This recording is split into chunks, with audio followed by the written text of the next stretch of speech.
Hello, hello, it's Morel here. A very warm welcome to my live video on Facebook and YouTube today. So if you're watching in from Facebook, smash the like button, give me some love. Now I know that there seems to be some problems when people are leaving comments on Facebook. So if you do jump on, drop a comment and then we can see if it's working today, because I know that there were problems with it yesterday and we couldn't see the comments until after the live video. So drop a comment in and then we can see if that's working. If you're on YouTube, please don't forget to hit on the subscribe button. You'll see it bottom right of my video. And again, drop me a comment. I love it when you interact. So I just want to make sure that I have sound. If you're on, let me know, then I can see. Drop me a comment. Yes. I love it when you interact. Okay. Don't want to hear my voice. Okay, so we are live. Fantastic. So how are we all doing today? We actually have sunshine in the UK. Can you believe? We have had a terrible June. It's been very, very wet. But yet the sun is still shining, so all good. But let me know where you're watching in from. It's always really interesting to see how far these live videos reach across the globe. So I thought today we would have a chat about something that is very current at the moment, definitely for my family and for my friend's family. We've been talking about this, quite a lot the last few weeks. So I titled the video, are you feeling under pressure to book that family holiday that you simply cannot afford?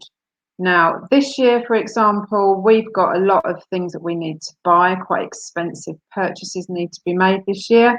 So we're not going away in the height of the summer because of the price of trying to go away in August. So we're lucky that we can go away in the October half term. Our school actually has an extra week. So we're lucky that we can take advantage of that.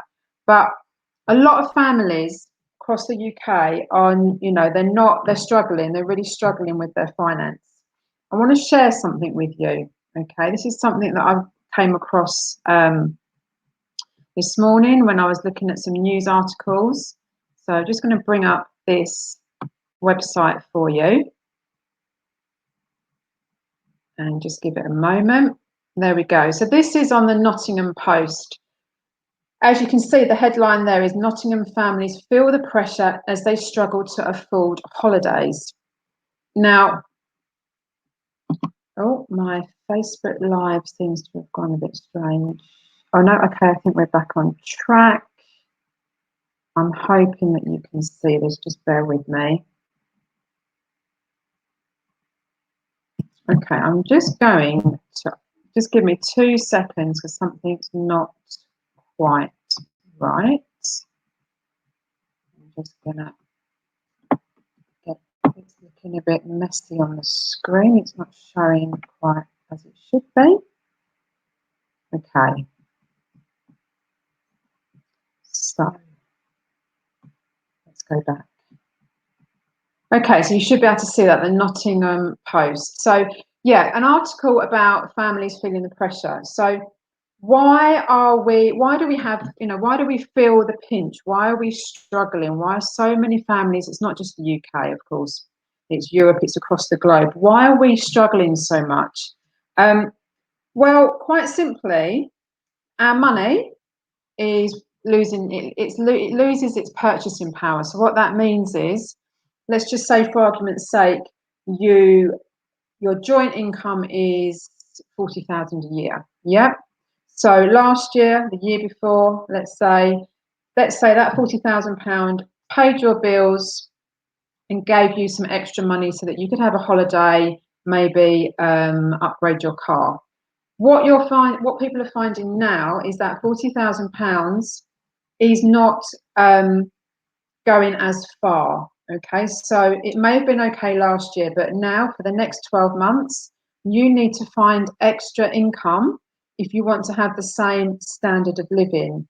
And when I say standard of living, a lot of people now are just about managing to cover their bills. They're not having much of a disposable income. They're not able to do those, those nice things, which of course is just piling on the pressure. So if you want to maintain, your lifestyle, if you want to be able to pay your bills without having that horrible pressure on you, you're having to find extra money each year. So maybe for the next 12 months, maybe you need to be bringing in 45,000. So where's this extra money coming from? Which we're going to get onto that in a moment. But there's a really important point in this article. So I'm just going to scroll down. Now, what this article is saying is that, families are really feeling under pressure, but they're feeling guilty. They're really, really feeling guilty that they can't take their children away on holiday, because when you go on holiday with your children, it's such a quality time, isn't it? It's a really special time where you're away from home, you're in a completely different place, whether it's abroad or in the UK. You're not having to go to work. Hopefully you're not stuck on your iPad or your iPhone, and you're just doing family stuff. You're relaxing by the pool, you're going out for dinner, you're not having to worry about doing the washing and all that kind of mundane stuff that can become a bit of a drag. Such quality time. It's where you really get to speak to people in your family. Yeah, so it could be that they may even be worried about something, and when you go on holiday, that you have that chance to talk about it. So important. And families, as this article is showing you, are really, really feeling stressed that they're not able to give their children that quality family time. And if you look here on this page, it says here about how it's affecting people's mental health, which is big alarm bell here. Of course it affects people's mental health, because people are working so hard throughout the year, and then they're not having that holiday to look forward to. So not only are they not having that time to unwind and relax, throughout the year that guilt, that stress is building up, which obviously can only end one way. It ends up coming out somehow. You can't keep all of that inside. So this is a massive problem. And of course, if you try and take your children out of school, then the local councils are going to fine you, which is obviously a concern, and it's a worry if you take your children out of school, because you can't afford to take them in the holidays. And of course, you don't want to be that parent taking your child out for a week or 2 weeks, because of course they're missing school. So it's like, what do you do? It's a really tough situation. And like I say, I know, a number of my friends who they haven't booked a holiday this year. So, what can we do about this? Well, let me just stop sharing my screen for a moment. I'm going to share something with you in a second. So, as I've explained, we are finding now that we are having less money. Well, actually, we have the same money, but it's not going as far. This is the key point here. So, what are families doing? So, what they're doing is, a lot of families are they're getting an extra job. So, I mean, I know one family in particular. The woman has 3 jobs, and the husband has kind of like 1.5, like sort of a full-time and a part-time. Now, okay, that brings in the extra money, because you're needing that extra money now to fill that gap. But of course, this is crazy, because you can only work so many hours in the day. But people, what alternative do people have? If people want to have that little bit of extra money to cover the bills, because the bills are increasing, and they want to have that money for a holiday, they're going out there and working more than one job. Which, okay, it's not rocket science. This is not good for our physical health. It's not good for our mental health, and it's not good for family time, because you're never at home. You're going to get burnt out at some point. It puts pressure on the relationship, which obviously isn't good for the couple, and of course it's not good for the children either. So there has to be a solution, and there is, but there's also, you need to have a shift in mindset. So going out and working, trading your hours for your time, for a salary, for money, is one way to do it. But if that isn't giving you enough, and then you're adding another job on top, as I've just mentioned, that's going to end in disaster, and you can't really keep it going long term. So what you need to be looking at is getting your money. So you may need to tighten up your ship a little bit. You may need to look at where you're wasting money. You know, we all waste money, especially when it comes to things like food shopping. You need to make sure that you've got a little bit of disposable income, and every month you need to be putting that to work for you. Okay, now what do I mean by that? I mean that you are going to put it into something, an investment, an asset that is actually going to work for you. It's going to produce you an income, okay, long term, low risk. I'm not talking about get rich quick schemes. I'm talking about putting your money into assets that are already producing an income today, okay? This is what the wealthy do. This is, you know, those people who already have money. They work in different social circles, so they can tap in to those experts who have all this financial advice and expertise. And it's all kept, you know, very much behind closed doors, and that's the way that they like it. Yeah, it's a them and us situation. So, but we have to start looking at ways to get our money working for us, because we can't put our money into the banks. Well, we can, but it's not going to grow. It's not going to help you at all. Your money will still be the same 5-10 years later, but actually it might say that there's £10,000 in your bank account 10 years later because you've managed to save it, but that £10,000 is probably going to be the equivalent of about, could be 5, 6, 7,000 by the time 10 years have elapsed, because every year your money is devaluing. So you're actually, if you're going to save in that way, you're going to have to be putting in extra money every year, which you can't do because you're already feeling the struggle, feeling the pinch. So you need to be taking some of your disposable income. Obviously, you need to make sure you're covering your bills. Take some of your disposable income. Maybe you need to not buy as much alcohol every month. That's something that I've cut down on. Maybe you need to stop going out on a Friday night. It's not about looking at about what you're doing right now. It's not about sort of, you need to be thinking long term. Okay, that's what I'm trying to get across here. You need to be thinking long term, how you get your money working for you long term. Otherwise, you're going to come a cropper. Yeah. So we're all getting older. We always think, oh, retirement, it's many, many years away. And actually it isn't. Once you start having children, they go to school, before you know it, you're actually not that far away from it. And of course, you need to start putting that plan into action now so that you have that money. You have that money to help you when you retire, your income stops. You want to have that money there. When your children go to college, when your children start taking driving lessons, you want to have that money. Because if you don't make a change in what you're doing now, you're going to be in exactly the same position. So fast forward 15 years, okay, you might be doing a slightly different job. Chances are you're going to be earning about the same kind of money, okay? You may be in a worse situation because our money is devaluing so quickly now. You don't need to take my word for this. You can go and research this yourself.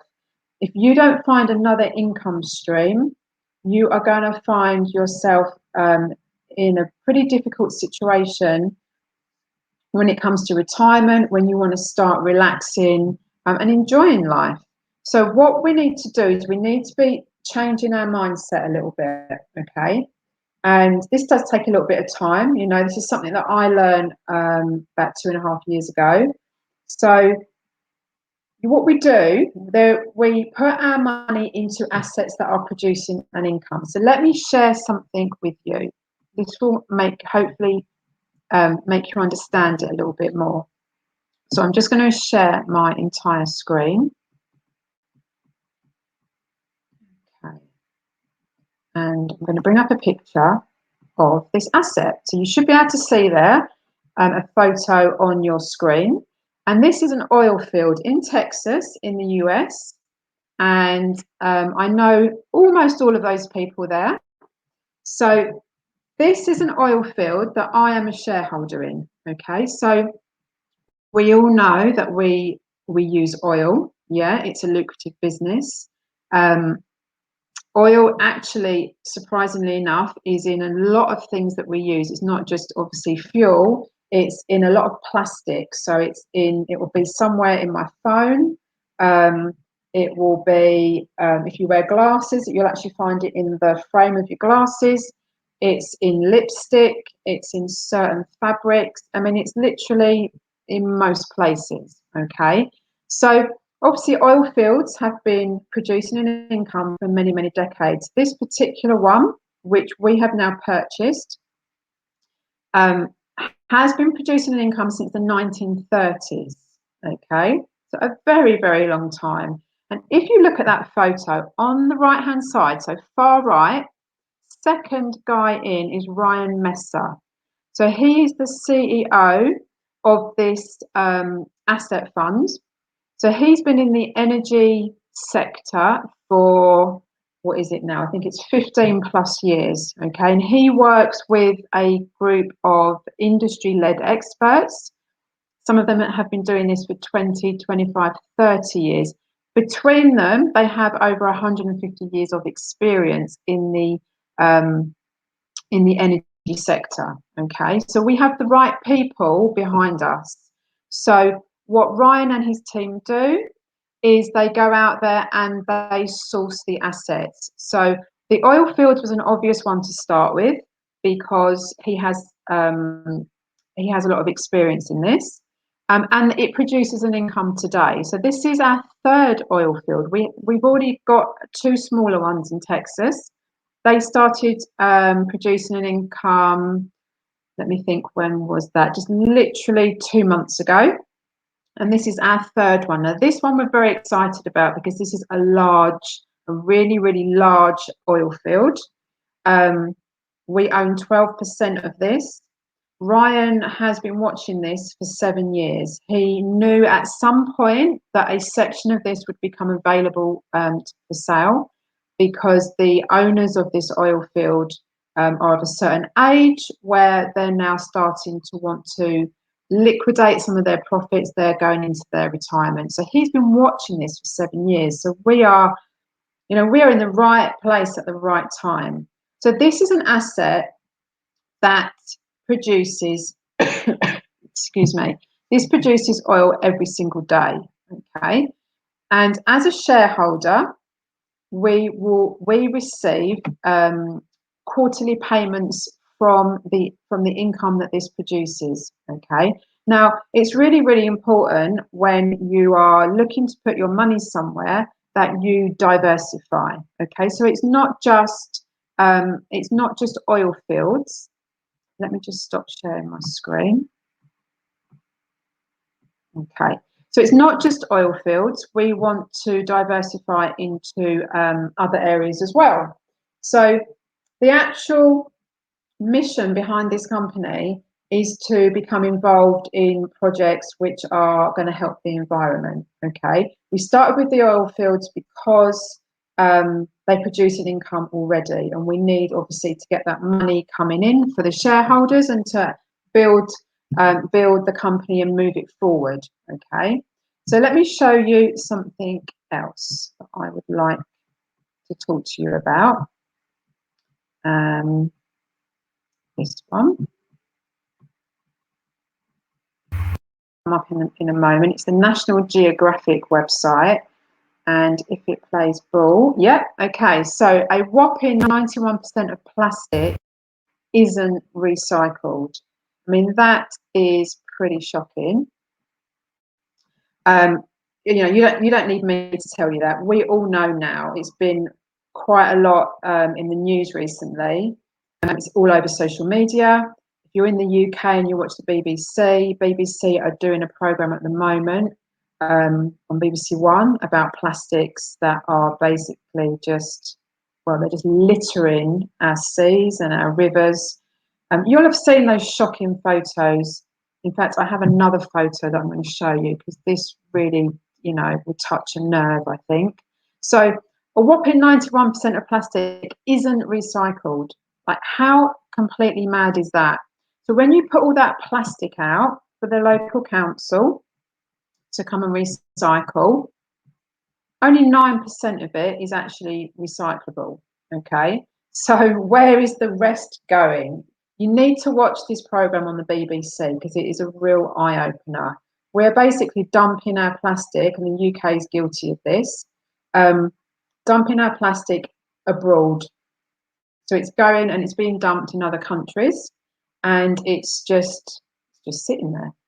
It's just absolutely shocking. But let me show you a photo that I just think is so sad. Let me just share this. Okay.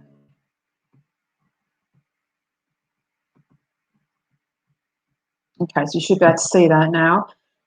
So there, of course, you can see, what a beach should look like. It's very, very clear and beautiful, and the reality is many, many beaches now around the world are looking like the one below. You've got, I think that's definitely one child, I think it's two children in there, just completely, it's horrifying, isn't it? It's just, they're completely swamped by plastic. And this actually happens, this happens more than we care to realise.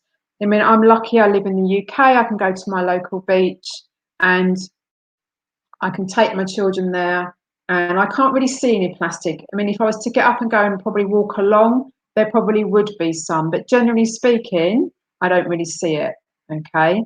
So it's very easy to just think, oh, well, this isn't really happening. But of course, we know that it is happening. And luckily, thanks to documentaries that the BBC do, and obviously other channels and news articles, we know that this is a massive problem. So this is something that our company really, really want to, we are going to become very much involved in this. So there is something called pyrolysis, which is where you take all of that waste plastic that you just saw, and this is not a new thing, okay? You can go and research this yourself. It's called pyrolysis. Let me just, because you may not have heard of it, because I hadn't heard of it. Let me just write it down for you. It is spelled, I'm going to spell it wrong now. Pyrolysis, I think that's right. Pyrolysis, I think she says. Is it showing? Not yet. Pyrolysis, yeah, I think that's right. So, as you saw from the National Geographic website, shocking 91% can't be recycled. Okay, so it's not that it's not that we can recycle it and we're not doing it. It just can't be recycled. So, for example, like in your car, like the dashboard, that's a really hard plastic. We can't get that recycled, but with our local council, for example. And there's lots of other plastics though that are around your house that you also can't recycle. So we're dumping it all in our bin, and a lot of it isn't actually able to be recycled. So what can we do with it? So pyrolysis converts it. Now you can go and look for this yourself, and there's actually like some little videos on YouTube. It shows you how the plastic, it's not burnt. There's a misconception here that this is bad for the environment. This is not correct. It gets heated, and there is a way that they're able to, when it's heated, obviously you get some kind of emission from it. There's a way that they control that, so it's not just being pumped back out into the environment. So there's companies that are already doing this, and this is something that we are going to be doing. So this is our next asset. We're going to have our pyrolysis plant in the US. As you can see, it's not going to be difficult to source the plastic because it's literally all over the globe. It's going to take decades to sort this out. But when you've converted the non-recyclable plastic into oil, okay, this is what pyrolysis does. It takes it back into oil. What you then have to do is you then have to obviously do something with that oil, okay? So it has to be refined into a product that can be sold. And they call this, in the energy field, they call this the midstream, Okay. Now, what's fantastic is that within our company, we have midstream experts. So we're not going to have to then take this oil and outsource it to another company. We're doing it all ourselves. So we're going to have a pyrolysis plant. We're going to convert it into oil. That oil is then going to be turned into a product that we can then sell, and obviously that's where the money is made. But the beauty of this is that we are going to be helping the environment. So you can be a part of this, guys. You can help us to tackle this problem, starting from as little as €99. You can become a shareholder at €99, and that will give you a certain number of shares. Yeah. So it's very, very similar to a normal share. So, for example, if you were going to buy shares in Lloyds Bank or the post office in the UK, obviously what happens is the shares go out to the public. You can buy them at a low price. You buy as many as you can afford. And then obviously you wait for the shares to go up. And then you probably would cash in some of them, and you may keep some for the future. You know, simplified, that's generally what you tend to do. It's the same, pretty much the same thing here, okay? We're able to buy these shares at a low price, and this is not available to the public at the moment. We're not going public until next year. You need to be a member of the business. Obviously, come to me and I'll give you all the details. But basically, excuse me, you buy the shares, whatever you can afford, from €99. You don't have to buy every month. You can just come in and buy what you can now. Some people, have come in and bought much larger packages. They've spent 3,500, 9,000. I think our biggest investor, I think we had someone come in with €1 million. We've definitely had someone come in and bought €250,000 worth of shares. So you can come in at whatever you can afford. Now, what will happen is you will receive what we call, it's an equity token. Okay, so it's stored, it's on the blockchain. Don't worry if you're not familiar with this, okay, because we will give you all of that information. We will give you all the information before you make a decision. Obviously you need to do your research, make sure you're happy with this before you get involved. But you own these tokens. These tokens are in your own personal wallet, okay? And then when we go public next year, you'll have that opportunity, if you want, to actually sell some of your shares, okay? So you can liquidate and make a profit there. But the wonderful thing about this, remember, it's all about long term. It's about creating money for you and your family. It's about creating generational wealth for the long term. So every quarter, you will receive your dividend as a shareholder.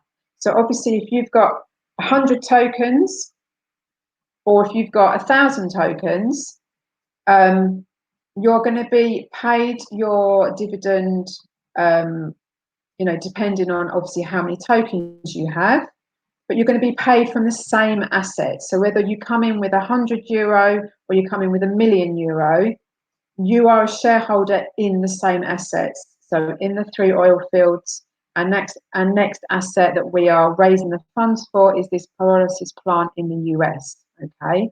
Now what we're going to be doing, once we have raised the money for the pyrolysis plant in the US, we will then be going for our next plant. Yeah, and that may be in the US, it may be somewhere else. Okay, so that's our goal for the foreseeable future. That's what we're going to be doing, the pyrolysis. But we also have we've also been looking at land and water reclamation. Okay, so these are all environmental projects. This is what's so fantastic about this, because there's so much damage, unfortunately, that's been done to the environment now. That this is something that we can get involved in. We can earn money from it. We're putting something good back into the environment, but this is not something that's going to disappear. This plastic is not going to disappear. So once we've got this pyrolysis set up, then we can do the second plant and then the third plant, and so on and so on. It's the same with the land and water reclamation. Many places across the globe that have been destroyed, been damaged by ruthless companies, corporations going in, making their profit through mining and leaving a complete and utter mess. So we're going to be able to go in. We have a team of experts who can extract the minerals, the gold, the zinc, the silver, and so on. That's of course where the money is. That's where we as shareholders will profit, but we're putting something back into the local environment. So for me, I just think this is a win-win, because you're going to have that feel-good factor that you're helping out, but none of this is just going to disappear. It needs to be sorted. This is not something that's going to go out of fashion or go out of trend or just not needed anymore. This is going to be needed for many decades to come. So what you'll be able to do is you'll be able to pass on your shares to your children and really your grandchildren as well. So when we're all pushing up the daisies, our grandchildren will be able to still benefit from this, which I think is a pretty amazing thing to do. So I'm going to end it there, because I've been going for half an hour now. So thank you very much to those who have watched live. I haven't seen any comments come in, but I don't think, unfortunately, I think there's problems with the comments coming in from Facebook at the moment. So I will reply to those once I have finished. So what I would just like to say is, again, thank you very much for watching. I do appreciate it. If you've got any comments at all, any questions, which I'm sure you will have, because this is something quite different. This is like nobody else is doing this for the everyday person. There are rich and wealthy people who are involved in these type of assets. Yeah. Okay. Think about, somebody like David Beckham. He doesn't make his money just from the cash that he's earning. He's doing something with that. He's putting his money he's setting up other businesses. Yeah. He will have his money in other assets. That's exactly what you are able to do here. Okay. It's just that it's never really been available to the everyday person. So I totally understand if you're not quite understanding what we've got here. Okay, what I would like to say before we finish is that this company that I'm with has been going for 11 years. This is not some startup company. And more importantly, the people behind the company, who I know personally, they have a very strong relationship that goes back decades. Okay, and this is really key. Again, if you're interested, I would give you all the details about the CEOs, about the company. You can then go and research that yourself on LinkedIn, on Google, do all your due diligence, and then come back to me, and then we can get you started. And as I said, you can become a shareholder from as little as €99. Okay, so don't miss this opportunity. If you want to be able to afford those nice things in life, if you want to secure your retirement, if you want to secure your future for your children financially, then please do yourself a favor, get in touch with me and learn more. At least come and ask some questions. Okay. So without further ado, I am going to say thank you very much for jumping on today. Just get in touch with me directly if you have any questions, and I will see you on the next video. So take care for now, and I'll see you very soon.